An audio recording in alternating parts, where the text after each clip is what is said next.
할렐루야. 주의 은혜와 사랑하심이 오늘도 예배에 참석한 여러분과 여러분의 가정 가운데 넘치시길 주님으로 축복합니다.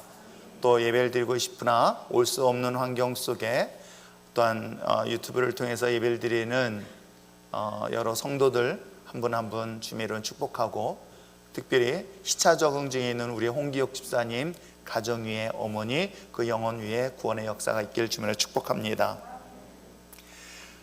우리가 이렇게 길을 지나가다가 상호를 보면 저의 눈길을 그리고 저의 발걸음을 옮겨서 그 사업장을 방문하는 경우가 있겠죠. 어떤 곳일까요? 닮아가 가는 길? 아마 그런 데는 제가 찾지는 않을 것 같아요.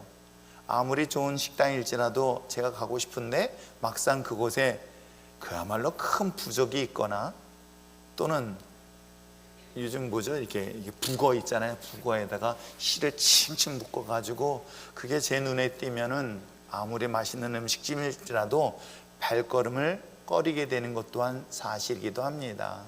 내가 그리스도인이기 때문에 더더욱 아무래도 불편한 마음을 갖고 있는 것 또한 부정할 수 없는 것이기도 하죠. 그런데 상호나 그곳에 혹시라도 성구가 있으면 얼마나 반가운지 아십니까? 그래서 물어봅니다. 그랬더니 놀라운 반응을 보입니다. 전 주인이 붙였어요. 그 말에 또 상처받지만 대부분의 경우는 그런 표현은 안 합니다. 어느 교회를 섬기고 있습니다 라고 하면요, 설령 맛없는 반찬일지라도 왜 이렇게 맛있게 느껴지는지, 그것이 어찌 보면 개인적 감정일 수는 있겠지만 어디든간에 상호를 보거나 교회에 관련된 문구를 보면은 제 마음을 기쁘게 하고 또 즐겁게 하는 것 또한 사실이기도 합니다. 미국을 여행을 하다 보면, 특별히 이 캘리포니아 주를 중심으로 해서 여행을 하다 보면 인앤아웃이라는 아주 유명한 햄버거 가게가 있어요. 햄버거를 그리 좋아하지는 않지만 여러분, 롯데리아만 갑니다. 아무튼 그 인앤아웃을 가다 보면 그곳에 보면은 그릇이라든가 거기에 특별히 제 눈에 띄는 문장이 있어요. 그게 뭔지 아십니까? 우리가 함께 읽은 본문 요한복음 3장 16절 말씀이 그 그릇 속에 새겨져 있는 걸 볼 때마다 괜히 그 음식 자체가 저에게는 경건하게 느껴지고 더 맛있게 느껴지는 것 또한 부정할 수 없는 사실이기도 합니다. 특별히 오늘 주신 이 말씀은 아마 초등학교 때부터 신앙생활하는 사람들은 귀에 딱지가 아니라 노래를 부르면서 외웠던 그런 암송의 말씀이기도 하죠. 하나님이 세상을 이처럼, 그렇게 따라와 놔야 됩니다. 아무튼 하나님이 세상을 이처럼 사랑하사 독생자를 주셨으니 이는 그를 믿는 자마다 멸망치 아니하고 영생을 얻게 하려 하심이라는 이 말씀은 오랜 세월 동안 우리들의 마음속에 고이, 또 어찌 보면 기독교의 복음의 핵심과 같이 같은 귀한 본문의 말씀으로서 우리에게 들려주는 말씀이기도 합니다. 말씀을 준비하면서 특별히 5월 가정의 달, 물론 여러 날도 있지만 5월 달만 되어지면 특별히 가정을 돌아보면서 어린이, 자녀들, 부모님, 그리고 등등의 스승들과 같은 나와 가장 가까운 분들을 돌아보면서 다시 한번 마음을 되새기는 달이 5월 달이 아닐까 생각해 봅니다. 가정의 달을 맞이하여 누구보다도 무엇보다도 하나님의 사랑이 가득 넘치는 그런 여러분의 가정이 되어지기를 주님의 이름으로 축복합니다. 말씀드린 것처럼 기독교의 가장 핵심적이고 그리고 가장 근본적이며 소중히 여기는 그러한 크리스찬의 가정에서 주신 이 말씀은 바로 오늘 성경이 주신 하나님의 말씀이 아닐까요? 왜요? God is love, 하나님은 사랑이라는 것으로부터 출발하고 있기 때문에 그렇습니다. 인간의 사랑은 어느 정도 시간이 지나면 식게 되어져 있습니다. 오히려 그 사랑은, 인간적 사랑이 실망으로 다가와서 분노로 바뀌거나 미움으로 바뀌는 사례들을 굉장히 많이 보게 되어지죠. 제가 GBS 성경 공부를 하다 보면 어려서 받은 상처도 있지만 결혼한 지 10년, 20년, 30년 지난 다음에 후에 받는 상처들을 대부분이 보면 남편 또는 아내, 가정으로부터 출발하고 있다는 사실들을 보게 되어지죠. 여러분, 어제 은총이와 예세미가 결혼을 하였고 어찌됐건 간에 결혼한 한 첫날 마치고 오늘 예배에 참석했습니다. 결혼식하는 그 두 사람의 모습을 보면 얼마나 기특하고 이쁜지, 어려서부터 만나서 12년 동안 한결같은 모습으로 이와 같이 교제를 하다가 이제 두 사람이 결혼을 했습니다. 그리고 만인들 앞에서 이와 같이 하나님의 은혜 가운데 주의 사랑으로 영원토록 행복하겠습니다, 사랑하겠습니다 라고 서약까지 한 부부이기도 합니다. 그러나 어떻습니까? 아마 여기 계신 부부들 다 사랑해서 그랬더니 아니야, 부모님의 강요에 의해서 보쌈을 당해서 뭐 등등의 경우에 있을지라도 아무튼 사랑이라는 마음을 가지고 출발을 했지만 시간이 지나면서 가장 원수 같은 존재로 바뀌는 사례들이 우리나라 말고 저기 멀리 이웃나라에 있습니다. 사실 그렇지 않습니까? 가장 사랑했기 때문에 결혼했지만 사랑이 실망으로 바뀌니 원수가 되어지는 것을 부정할 수 없는 것 또한 사실 아닐까요? 그래서 사랑 대신 뭘로 산다? 정으로 산다. 그나마 정이 없을 때는 누구 때문에 산다? 그나마 자식 때문에 산다. 이게 우리 부모님한테 아주 귀에 딱지가 될 정도로 들으면서 또 이야기이기도 합니다. 여러분, 그렇듯 인간의 사랑은 항상 제한되어지고 그 사랑이 바뀌면, 인간적 사랑은 바뀌면 그게 더 나아가서 상처가 되어지고 원수가 되어지는 경우들을 우리는 많이 보게 되어지죠. 그러기에 그 사랑 가운데, 그 가정 속에 가장 핵심적인, 복음의 핵심적인 가치인 이 본문 말씀, 요한복음 3장 16절의 말씀처럼 하나님의 사랑이 마치 깊은 샘에서 마르지 아니한 샘처럼 솟아나는 여러분의 가정이 되어지기를 주님의 이름으로 축복합니다. 하나님의 사랑이 여러분 가정 속에 있을 때 그 가정은 우리 머리가 새하여지고 내 생명에 다하여 수를 다하는 순간까지도 그 주님이 주신 사랑으로 매일같이 차고 넘치는 놀라운 역사를 반드시 경험하게 될 줄 믿습니다. 그런데 문제는 뭐냐면 사랑은 뭐니 해도 표현이 중요한 것이겠죠. 표현하십시오. 제발 좀. 무뚝뚝한 남편, 경상도 남편이 아내에게 손 한번 싹 잡아주면서 말은 안 해도 손만 잡아줘도요, 그날 그 아내는 심장이 벌렁벌렁 하는 거 아십니까? 물론 내가 누구라고 말 못하겠어요, 슬기라고. 부부를 보니까 손을 꼭 붙잡고 예배 드려요. 손 띄지 마. 저희 부부를 보는 것 같았어요. 저희 부부도 항상 손을 붙잡고 예배를 드린 건 맞아요. 근데 슬기야, 신랑 손 붙잡고 났더니 여전히 심장이 뛰지? 안 뛰어요. 저도 처음에 제 아내 손 붙잡았을 때만 해도 심장이 터지는 줄 알았어요. 그래서 손 붙잡고 걸을 때 말을 어떻게 해야 될 줄 몰라요. 왜요? 숨을 쉬어야 되는데 말하는 거하고 이게 겹치더라고요. 하도 오래돼서 기억도 안 날 겁니다. 근데 10년, 20년 살고 여전히 오랫동안 살아서 손을 잡아도 사실은 느낌은 없어요. 근데도 사랑은 느낄 수 있는 것 아닐까요? 그래서 사랑은 표현하는 것이 중요한 것입니다. 제가 우리 청소년 아이들이나 아동부 애들이 저한테 막 일러요. 목사님 영창이가 자기를 막 괴롭혀요 라고 막 저한테 일러요. 그러면 영창이를 부릅니다. 여자애를 부릅니다. 그리고 이렇게 얘기합니다. 너가, 이 남자아이가 너를 너무 좋아해서 그래. 그러면 아니라고 극구 부인을 해요. 그 다음부터는 영창이가 그 여학생을 괴롭힐까요, 안 할까요? 합니다. 제가 어렸을 때, 우리 어렸을 때 그랬던 것 같아요. 좋다는 표현을 왜 이렇게 괴롭혔는지 모르겠어요. 괴롭힘을 통해서 관심을 표현했던 것 또한 사실입니다. 이유를 뭘까 생각했더니 거절당함에 대한 두려움이 있어서 좋다는 표현을 장미꽃 한 송이를 갖다 주기보다는 오히려 장난질을 하고 괴롭히고 하는 것으로 표현하지는 않았을까 생각을 합니다. 그러나 한 가지 분명한 것은, 사랑한다는 것은 표현하십시오. 표현하시기 바랍니다. 제발 좀 용기 내서 표현하는 것이 쑥스럽다 생각하지 마세요. 우리 인생은 이제 지나가서 더 이상 표현하지 못할 때가 옵니다. 표현하지 못할 때 후회하지 마시고요, 한순간이라도 표현해 볼 수 있는 여러분 됐으면 참 좋겠습니다. 제가 오직했으면 우리 아버님이 임종을 앞두고 아버지 손을 꼭 붙잡고 아버지 사랑한다는 말 한마디만이라도 해달라고, 제가 평생 그 소리를 못 들었어요. 그런데도 끝까지 입을 다물고 계시더라고요. 그래서 제가 결단했어요. 저는 표현해야 되겠다. 사랑이라는 말을 100번 한다고 낭비되는 것 아니고 가벼운 건 아니다. 표현해 줘야 되겠다. 그래서 저는 아버지 생각할 때마다 항상 제 마음속에, 그렇다고 아버지가 저를 사랑하지 않았냐? 정말 저를 끔찍히 사랑했습니다. 근데 그 사랑은 표현할 때 그 사랑이 2배, 10배가 되는 줄 믿습니다.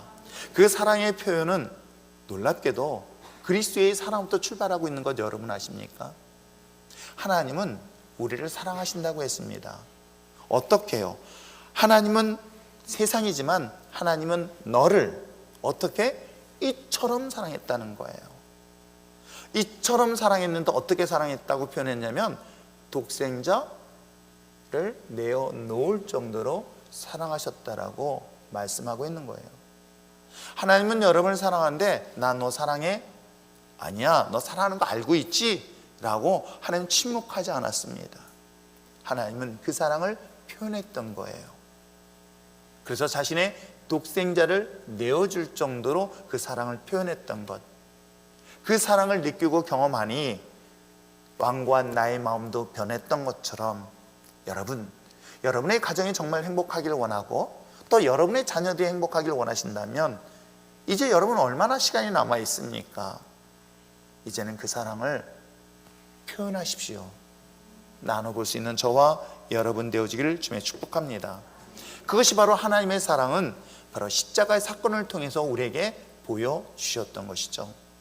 저는 오늘 본문을 통해서 하나님이 우리에게 어떤 방법으로 사랑했을까라는 것들을 근거를 통해서 저는 그 십자가의 사랑이 우리가 받은 우리들의 사랑으로서 느껴지고 그 사랑을 가지고 이젠 여러분의 가족들에게 나누고 이웃에게 나눌 수 있는 진정한 5월의 기쁨이 되어질 수 있는 여러분 되어지길 부탁드립니다. 자, 그렇다면 오늘 본문을 통해서 주님이 주셨던 십자가의 사랑, 십자가의 그 의미는 무엇일까? 2가지를 말하고 있어요. 하나님 뭐라고 얘기하냐면 사랑하사, His love, 하나님은 사랑하였습니다. He give, 하나님은 주셨습니다. 이 2가지를 동사를 통해서 우리에게 소개를 하고 있는 거예요. 따라하시길 바랍니다. 하나님은 나를 사랑하셨다. 하나님은 나를 사랑하셔서 주셨다. 그렇습니다.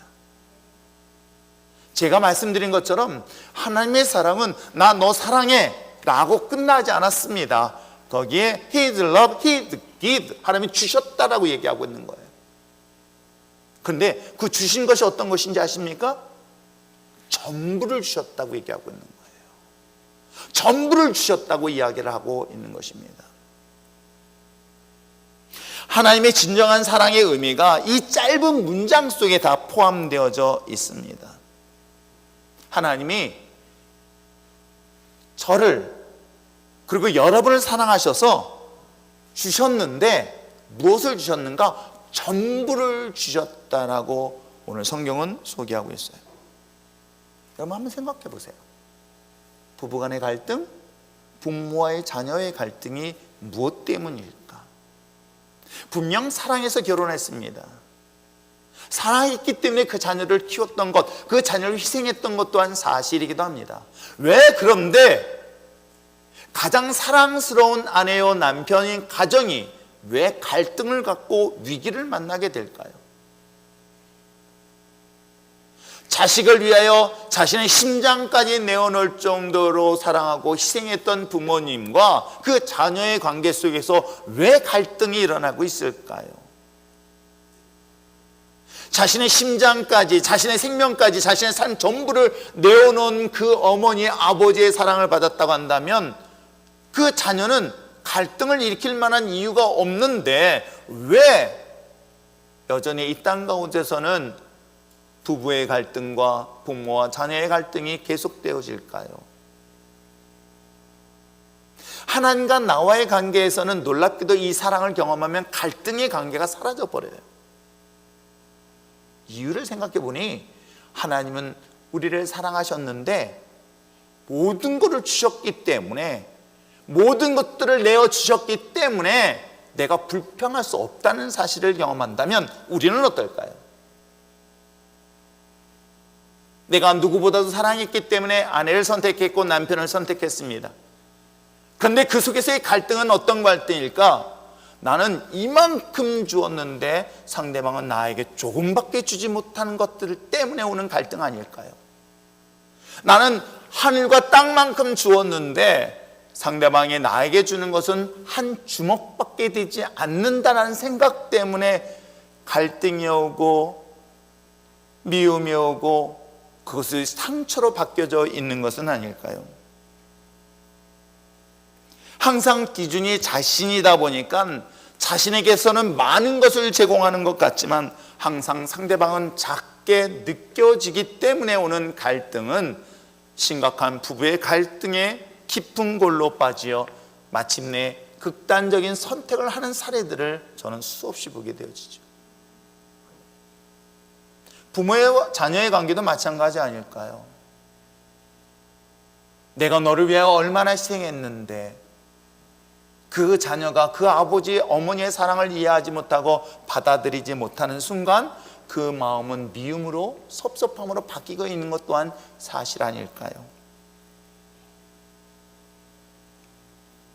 하나님의 사랑은 인간이 가지고 있는 사랑과의 차이점이 있다고 한다면 우리는 다 준 것 같지만 다 주지 않는 것, 다 준 것, 받은 것 같지만 다 받지 않는 것 때문에 오는 갈등이라고 한다면 하나님과 나와의 관계 속에서는 나는 하나님 앞에 다 드리지 못했어요. 그런데 하나님의 사랑이 나에게 다 왔다는 것 때문에 미안함을 느끼는 것, 그것이 그 감정을 이해할 수 있을까요?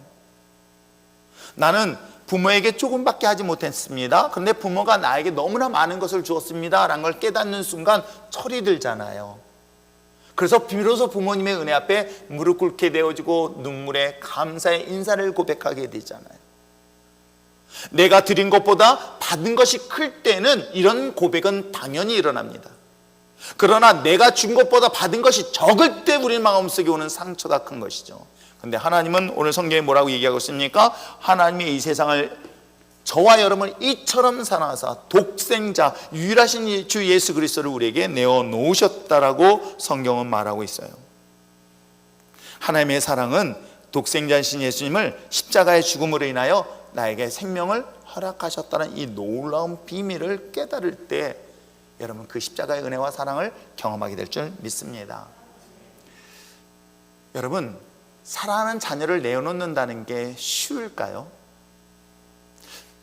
과거에는 이 집안의 장자가 너무나 중요하기 때문에 그 장자를 낳는다는 것은 곧 집안 혈통을 이어는 굉장히 가문을 이어주는 중요한 문제이기도 합니다. 그런데 공교롭게도 장자의 집안에는 아들이 하나도 태어나지 않았어요. 그런데 차남의 집에는 아들이 5명이 나왔어요. 자, 그러니까 자연스럽게 장남에 의한 이 가문을 잇기 위해서 동생의 그 5 형제 중에 하나를 보내달라고 얘기했을 때 그 아버지 마음에서는 그래 허락하겠습니다 라고 첫째를 주려고 했더니 그래도 우리 집안의 장남이야. 그러니까 차마 첫째를 줄 수가 없어. 둘째는 똑똑하거든. 똑똑해. 그러니까 차마 줄 수가 없어. 그럼 셋째를 딱 생각했어. 야, 셋째를 생각했더니 이건 날 닮았네. 성격도 닮고 취미도 닮고 식성도 닮았어. 근데 넷째를 생각했어. 얘는 좀 부족해. 그래도 형님네 집안의 아들로 주려고 그랬더니 이 조금 부족한 아이를 준다는 게 아버지로서 걱정이 되는 거야. 그래, 그럼 5째 막내를 주려고 했더니 막내는 늦둥이야. 늦둥이 어떻게 줍니까? 5명의 아들 중에서 단 1명도 줄 수 없다는 이야기 여러분 아십니까? 사실 성경에서 그 사실을 말하고 있어요. 여러분, 하나님이 유일한 아들을 내어줄 때 그 마음이 우리는 잘 못 느끼겠지만 좀 전에 한 사례를 통해서 5명의 아들 중에 까짓거 하나 정도 내어놓을 수 있겠다라고 생각하는 것조차도 어려운데 하물며 12명의 아들을 갖고 있어요. 야, 12명의 정도 아들이면 또 하나 정도 빠져도 어떨까요? 짐 하나 덜다는 느낌 들지 않을까요? 왜? 요즘은 아들 장가 보낼 땐 집 하나를 사줘야 된대. 그럼 12개 집을 사주거나 집을 마련해 주려면 저는 아마 어떻게 될지 상상만 해도 끔찍합니다. 그런데 여러분 생각해보세요. 12명의 아들을 데리고 있어요. 근데 그 12명의 아들 중에 한 명이 불의의 사고로 죽었다는 소식을 딱 듣게 되어요. 사나운 짐승에 물려 죽어 옷이 갈기갈기 찢겨져 있고 피투성이 된 옷을 바라본 그 아버지의 마음은 어떨까요? 그래도 11명이나 남아있으니 다행이다라고 생각할 것 같지 않을까요? 근데 그렇지 않아요. 성경의 36장에 그 사실을 얘기하고 있어요. 창세기 36장. 창세기 36장, 37장이네요. 자, 창세기 37장. 자, 34절, 35절 말씀 한번 읽어보시길 바랍니다. 자, 읽겠습니다. 시작. 자기 옷을 찢고 굵은 배로 허리를 묶고 오래도록 그의 아들을 위하여 애통하니. 이게 무슨 말인지 아세요? 자신의 아들, 그 앞부분의 내용인 거예요. 야곱이 자신의 아들 요셉이 죽었다는 소식을 형제들로부터 소식 들은 거예요.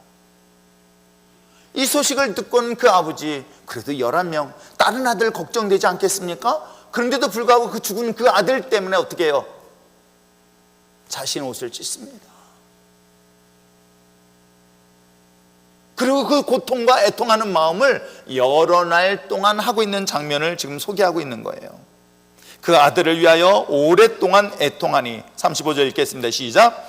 그의 모든 자녀가 위로하되 그가 그 위로를 받지 아니하여 이르되 내가 슬퍼하여 수월에 내려가 아들에게로 가리라 하고 그의 아버지가 그를 위하여.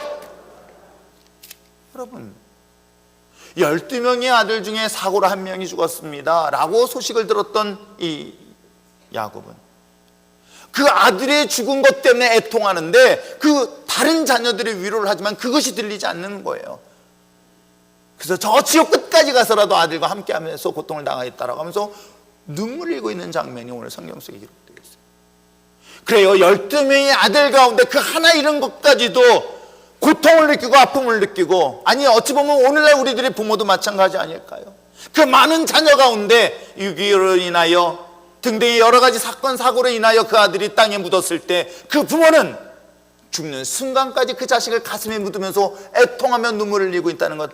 내가 밥을 먹을 때마다 새로운 옷을 입을 때마다 차마 그럴 수 없는 이유가 내 자식이 고통당하고 있고 내 자식이 지금 땅바닥에 추운 그 바닥에 누워있을 텐데 생각 때문에 차마 아파해서 먹지 못하고 입지 못하는 것 느낄 수 있을까요? 사고로 인하여 죽은 것도 이와 같이 고통스러운데 하물며 하나님이 저를 위하여, 우리를 위하여 당신의 유일한 그 아들을 아무 조건 없이 내어주신 것, 그 하나님의 사랑을 지금 이야기하고 있는 거예요. 그 사랑을 오늘 좀 더 얘기한다면 그 인간이 얼마나 악한지, 인간의 범죄가 얼마나 극악무도한지 하나님은 심판하시겠다. 하나님은 마침내 진노하여서 그들을 이 땅 가운데 쓸어버리시겠다는 경고의 메시지를 하는데도 불구하고 인간은 듣지 않습니다. 여러분, 얼마 전에 우리 정인이 어린아이에 대한 이야기를 들었을 거예요. 저도 그 아이 어린아이의 그 어기 막 그 건강했을 때 밝게 웃는 그 어린 여자아이의 그 모습을 보니까 저도 가슴이 너무 먹먹하게 아파요. 아니, 분노를 느낄 정도로 화가 나더라고요. 그렇게 밝고 그렇게 건강한 그 아이에게 무슨 억한 감정이 있어서 입양하여 그 아이를 저리도 패서 죽였을까? 여러분, 그런 인간을 보면 어떻습니까? 여러분이 그런 인간을 보면 어떤 마음을 갖게 됩니까? 분노하지 않을까요? 그를 마땅히 돌에 쳐서 죽여야 된다는 마음을 갖지 않을까요? 이 정인이 그 양부모의 이야기가 남의 이야기가 아닌 바로 오늘날 타락한 인간의 모습을 그대로 설명하고 있는 것입니다. 더 이상 희망이 보이지 않는 인간의 그 악함은 그로 인한 하나님의 선택을 마땅히 심판해야 되는데도 불구하고 하나님은 그 인간을 위해서 마지막 선택할 수 있는 기회를 주셨으니 그것이 바로 자신의 아들 독생자 예수 그리스도를 십자가에 못을 박았던 것이에요.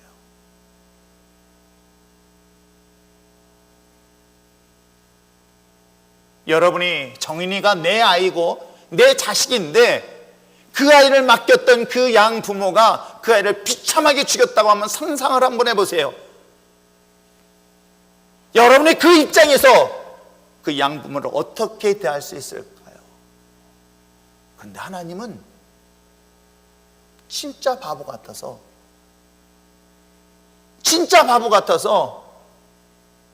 그 양부모를 심판하시기보다 자신의 생명을 내어놓아서 그를 사형을 면하게 해달라고 하는 그 장면들을 연출해 보니 그 하나님의 사랑을 감히 인간으로는 이해할 수 없을 정도로 더 뜨겁게 느끼는 것 또한 사실이기도 합니다.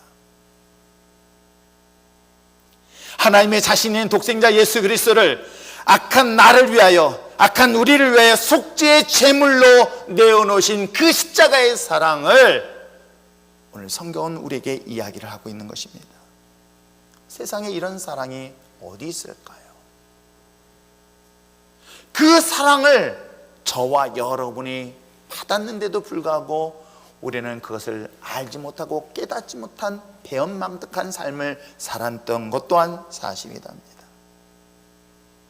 그러게 오늘 성경은 말씀하고 있습니다. 하나님이 이 세상을 하나님은 나를 이처럼 사랑하사 독생자를 주셨으니 이는 그를 믿는 자마다. 하나님 내게 요구한 거야. 너 이 사실을 알니? 너 이 사실을 알고 있니? 이 사실을 좀 믿어주라 라고 지금 성경은 말하고 있는 거예요. 이 하나님의 사랑을 내가 인정하고 그 하나님의 사랑을 내가 받아들이는 것, 이게 믿는 자라고 설명하고 있는 거예요. 요한복음 1장 12절에 있는 것처럼 영접하는 자 곧 그 이름을 믿는 것. 근데 인간은 어떤지 아세요? 여러분, 이걸 상상해서 생각할 때마다 화가 나는 거예요. 오히려 제가 만약 하나님이었고 정인이와 정인이 양부모, 근데 내가 용서해 줬어. 지금 사형을 당해야 돼. 그 사형을 당할 것을 내가 대신 다 지불해서 내가 대신 사형장에 들어갔어. 그랬더니 이 정인이 양부모는 몰라. 자기가 그렇게 죄를 졌고 자기가 살아난 것을 요행으로 생각하고 당연한 것처럼 생각한다면 여러분은 어떤 입장일까요? 그게 하나님과 나와의 관계였던 거예요. 내가 몰랐던 거예요. 그리고 그건 당연한 것처럼 살아가고 있는 거예요.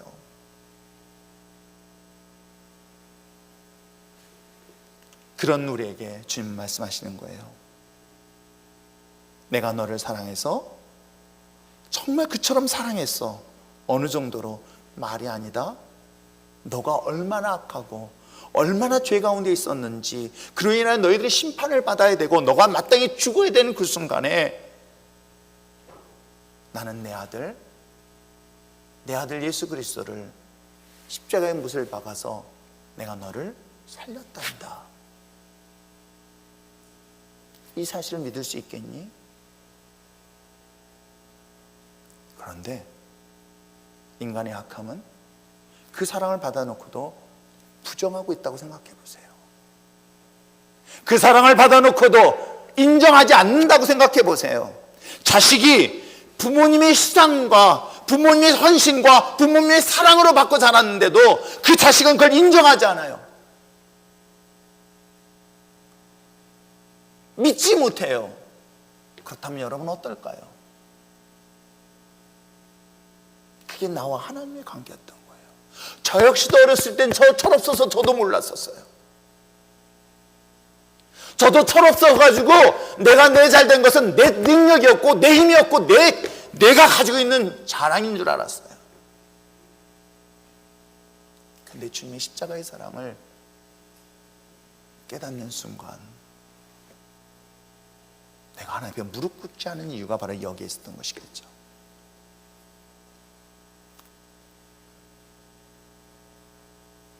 이는 그를 믿는 자마다, 하나님을 믿는 자마다 하나님은 우리를 멸망치 아니하고 또한 하나님께 영원한 생명을 주신 그 놀라운 역사를 경험하게 될 줄 믿습니다. 이 멸망치 않는다는 것은 또 다른 표현은 구원인 거예요. 이 관계를 회복되고 나니까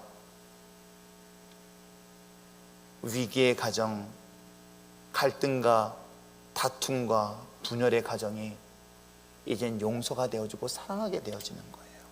이게 구원인 거예요. 깨어진 가정이, 부모와 나와의 관계가, 나와 형제의 관계가, 내 이웃과의 깨어진 관계가 주님의 십자가의 사랑으로 말미암아 멸망 대신 구원의 역사를 경험하고 더 나아가서 영원한 생명, 영원한 행복의 역사를 경험하는 놀라운 역사가 있게 될 줄 믿습니다. 이게 바로 기독교의 핵심 교리예요. 이것이 기독교가 가지고 있는 가장 정신 근본인 거예요. 이 근본의 정신, 근본의 핵심 교리를 마치 가정의 가훈처럼 새기고 기억해야 되지는 않을까요? 여러분, 왜 사십니까? 여러분, 무엇 때문에 사십니까? 무엇 때문에 열심히 일하고, 무엇 때문에 결혼을 했으며, 무엇 때문에 자식을 키웠으며, 무엇 때문에 내가 수고하고 헌신하고 있을까요? 무엇 때문인지 아십니까? 행복하기 위해서요. 여러분, 행복을 위해서 내가 일도 하고요, 내가 행복하기 위해서 결혼도 하고요, 내가 행복하기 위해서 허물어진 집을 세우기도 하고요, 좀 더 넓은 좋은 집을 선택하는 거예요. 좋은 환경의 상황을 만들어주는 거예요. 그런데 그 행복은 뭐로부터 출발한다? 하나님이 나를 이처럼 사랑하사 독생자를 주신 그 십자가의 사랑이 내 안에 있을 때, 오늘 여러분, 그곳에부터 출발된 그 행복은 마치 영원히 목마르지 아니하고 마르지 않은 깊은 샘과 같은 놀라운 은혜와 역사를 반드시 경험하게 될 줄 믿습니다. 만약 그것을 여러분이 좀 더 좋은 집을, 좋은 직장을, 아니면 좋은 배우자를 등등을 통해서 얻으려고 한다면 그건 영원하지 않아요. 영원할 수가 없어요. 그것이 만족되었습니까? 만족되어서 여러분 행복하다고 말할 수 있어요? 오래가지 않다는 건 인생을 오래 살아보고 이제 남은 날이 얼마 남지도 않는 삶을 돌아보니 그렇구나, 그것은 영원하지 않은 거야. 잠시 동안 기뻤어요. 맞아요. 좋은 집에 가는 순간 잠시 동안은 기쁘고 즐거웠어요. 내가 좋은 차를 사면 잠시 동안 즐거웠습니다. 내가 좋은 옷을 입고 좋은 음식을 먹으면 잠시 동안 행복할 수 있어요. 근데 그 잠시는 영원하지 않다는 것 아십니까? 그 영원히, 그 잠시 느꼈던 것이 오히려 실망으로 바뀌고 좌절로 바뀌고 분노가 바뀌고 미움으로 바뀌는 것 또한 사실 아닐까요?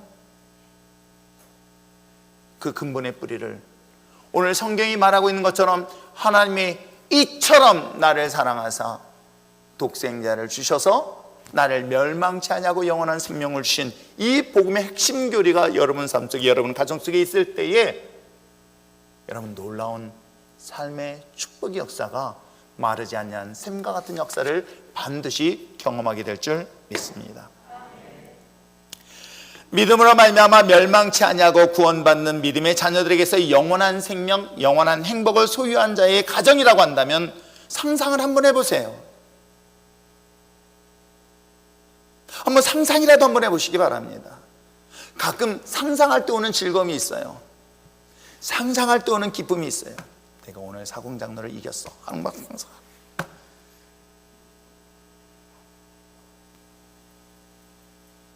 요즘 재훈이까지도 저랑 팔씨름하면 제가 지기 때문에 이재훈이가 나한테 팔씨름하려면 에이 저희 목사님 이제 저한테 이렇게 얘기를 해요.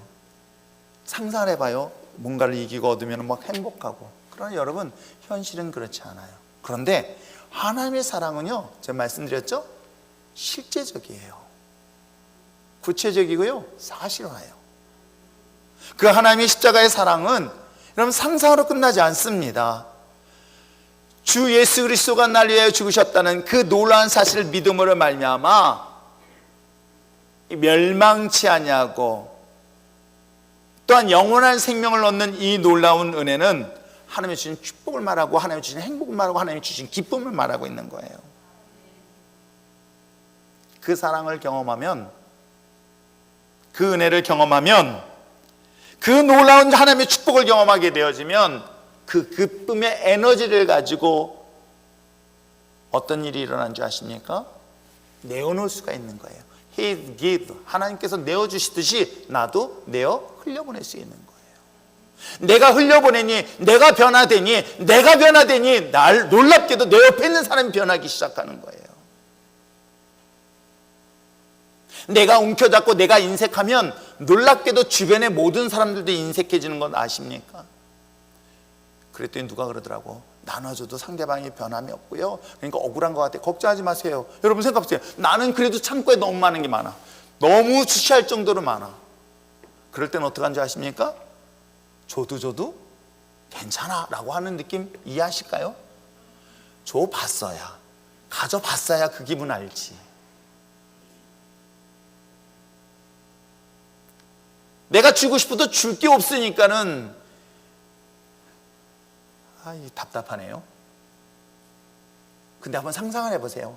내가 얼마나 많은 것들을 소유하고 있는지, 줘도 나눠도 베풀어도 나는 아직도 여전히 남는다고 상상만 해도 행복하지 않을까요? 그게 나눠줘도요, 괜찮아, 난 안 받아도 돼 라고 하는 여유로움이 생기지 않을까요?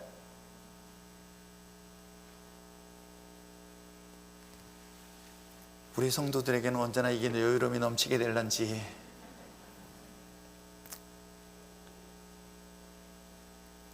하나님의 십자가의 사랑이 이처럼 사랑하사 자신의 모든 것들을 내어준 것을 받은 우리들이 여러분의 가정이 되어진다면 그 가정은 어떤 변화가 일어날까요? 변하지 않을 남편 없고요, 변하지 않을 아내 없고요, 변하지 않을 부모가 없으며 변하지 않을 자녀는 없습니다. 하나님의 나를 사랑하신 것처럼 이 사랑이 우리 가정 속에 있을 때에 그 가정은 놀랍게 변하는 역사가 있게 되어지고, 그 사랑은 결국 그 가정 속에 흘러넘쳐서 내가 노력하고 내가 수고하지 않아도요, 그 사랑은, 그 가정은 사랑의 공동체로 바뀌는 역사가 있게 될 줄 믿습니다.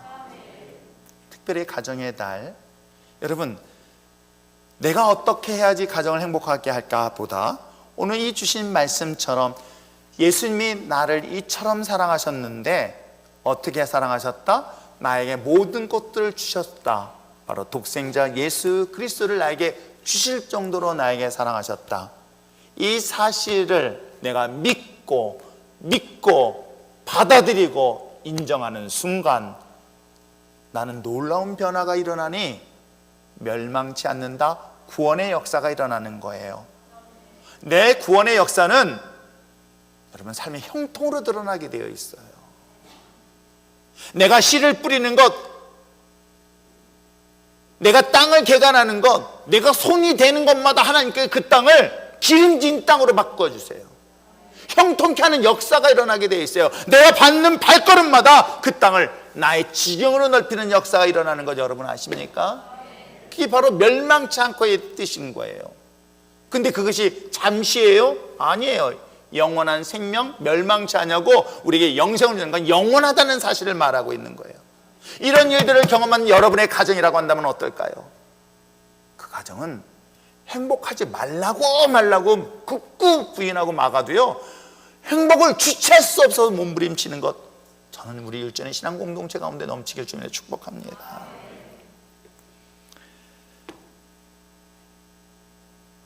그렇기 때문에 오늘 성경의 본문에 기록된 것처럼 그 하나님의 십자가의 사랑을 가지고 하나님은 우리에게 받았다고 한다면, 이제는 우리가 내 사랑하는 믿지 않는 남편이 있다고 한다면, 또 믿지 않는 아내가 있거나 자녀가 있다고 한다면, 또 부모가 있다고 한다면 어떤 방법으로, 오늘 주님이 우리에게 주신 방법대로만 여러분 적용해 보시기 바랍니다.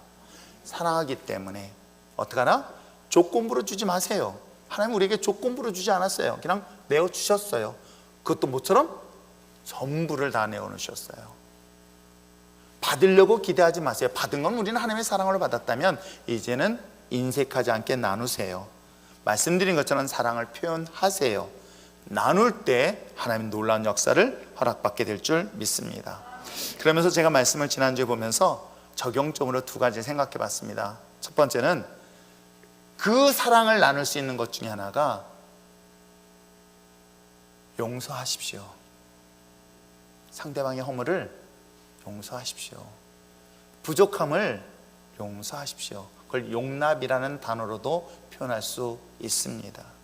에베소서 4장에서 이야기하고 있는 것처럼 용납이라는 단어, 용서라는 단어로 여러분 주님의 십자가의 사랑을 나눠보시길 바랍니다. 왜요? 내가 죄인이었을 때 내가 심판받아 마땅한 나를 주님께서 나를 용서하셨는데 어떻게 용서하셨다? 나를 사랑하셨어요. 그리고 사랑하는 것만은 끝나는 것이 아니라 내 죄를 대신하여 주님께서 생명을 내어 놓아 주셨던 것이죠. 그건 용서예요. 주님이 나를 용서하셨다는 것입니다. 이미 용서하셨습니다. 그렇게 베드로에도 질문하는 거예요. 주님, 정말 이웃을 사랑하는 방법 중에 용서를 이야기하는데 몇 번을 용서하면 되겠습니까? 7번. 제가 요까지는 그래도 대단하다고 했더니 어떤지 아십니까? 제자 훈련 시킬 때 7번. 그래, 한번 이것까지 한번 해보자 해서 첫 번째, 오늘 한번 참았다, 메모해, 기억해. 두 번째, 참았다, 또 기억해. 세 번째, 야 7번 지났어, 그래도 10번은 채우자. 대단한 거예요. 그래서 9번 참았어. 근데 10번째 대해서는 어떤지 아십니까? 한영미자매 어떻게 해요? 첫 번째 거부터 시작해가지고 다 끌어모아가지고 내가 지금까지 10개를 용서했는데 하면서 그냥, 그건 용서한 게 아니에요. 여러분, 그래서 주님께서 뭐라고 생각하냐면 7번, 왜 베드로는 7번을 얘기했을까 생각했더니 기억할 수 있잖아. 너가 몇 날 며칠 너 뭐 때문에 잘못한 것? 또 손가락 세어보고 있어 하잖아요. 첫 번째 거 기억하고 몇째 날 뭔 사건. 근데 예수님께서 가만히 생각해 보니까 그건 다 머리를 기억할 것 같아. 그래서 기억하지 못하게 하기 위해서 뭐예요? 70번씩 7번을 용서하래. 그럼 어떻게 해요? 490번이에요 아무리 적게 잡아도. 그러면 기억날까요, 안 날까요? 물론 그것만 기억하는 사람이 있어요. 컴퓨터를 기억해가지고 메모해서 너가 몇 년 몇 월 며칠 방향에서 그런 사람들이 있겠지만은, 여러분 그때 당시는, 예수님 당시에는 그래도 다행히 컴퓨터가 없어요. 카톡을 못했어요. 그러다 보니까 어떻게 해요? 오늘날 같이 노트도 있었던 시절이 아니라고 한다면 제가 볼 때는 하려고 해도 다 잊어버리지 않을까? 그렇습니다. 용서라는 것은요, 참고 그걸 묵어두는 게 아니라 지워버리는 거예요.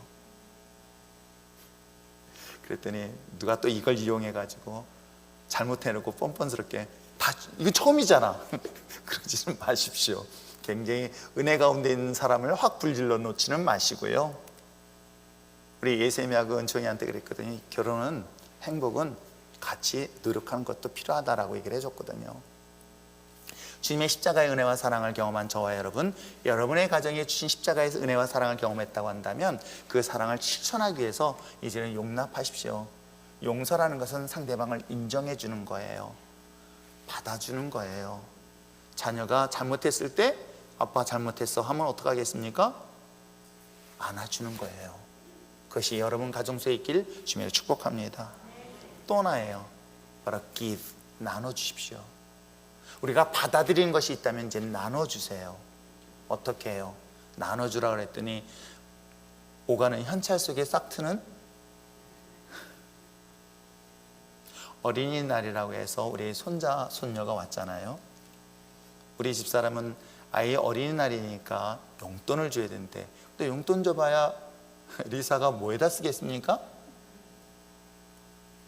그래서 일부러 백화점을 갔습니다. 이마트 백화점. 마음껏 골라. 그랬더니 다행히 루니는 2,500원짜리 3,000원짜리 장난감을 열심히 사요. 그래, 너 마음껏 사. 원하는 대로 사. 그래서 그러니까 손에다 잡혀봐야 한 서너 개 잡으니까 더 이상 못 잡는 속으로 흐뭇했어요. 만약에 이 아이한테 용돈 줬으면 엄마가 삐쳤을 텐데. 근데 여러분 어떻습니까? 줄 수 있는 것이 얼마나 기쁘고 행복한지 아십니까? 나눌 수 있는 게 얼마나 기쁘고 행복한지 몰라요. 근데 우리는 뭘 나눠주는지 아십니까? 슬픔을 나눠주려고 그래요. 아픔을 나눠주려고 그래요. 아닙니다.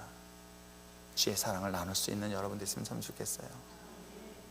그리고 용납하다, 용서한다는 것은 상대방의 아픔을 내가 받아주면 되어주고 이해해주고 용서해주면 됩니다. 우리 율전의 신앙의 공동체 요한복음 3장 16절, 이것이 여러분의 가정의 가온이 됐으면 참 좋겠습니다. 하나님이 나를 이처럼 사랑하셔서 나를 독생자를 내어 놓아주셨다. 하나님이 나를 사랑하셨고 나에게 내어주신 그 은혜 때문에 나는 내 가정을 사랑하고 내 가정을 위하여 내가 기꺼이 내어놓을 수 있는 그 십자가의 사랑이 여러분 가운데 있을 때 여러분의 가정은 어떻게 될까요?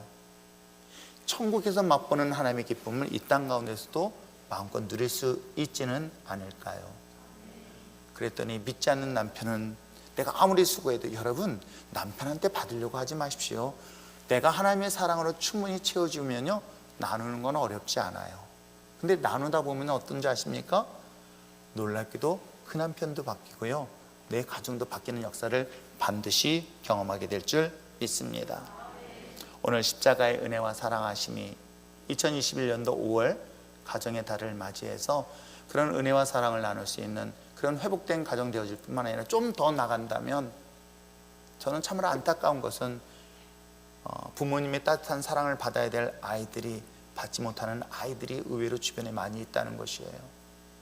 이제는 그들까지도 교회가 그들을 품고 사랑했으면 좋겠고, 우리 또한 그들에게 관심을 갖는 저와 여러분 되시길 부탁드립니다.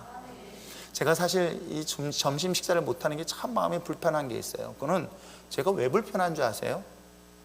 아싸, 오늘 점심 집에서 안 해도 돼, 이런 가정주부를 위한 게 아닙니다. 아시겠어요?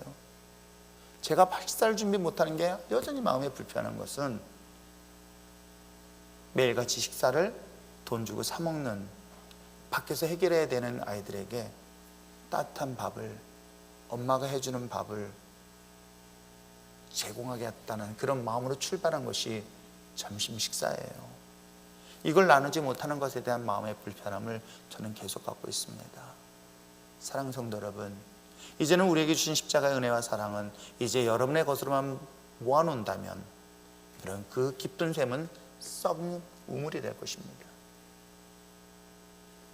그 깊은 샘이 계속 맑은 물이 나오기 위해선 이제는 여러분 어떻게 하시겠습니까? 이제 나누고 베풀고 섬길 수 있는 여러분 됐으면 참 좋겠어요. 내 가정에 이기적인 것을 뛰어넘어서 이제 내 주변에 아프고 버림받고, 그래서 또 제2의 정인이 같은 아픔의 일들이 없었으면 참 좋겠습니다.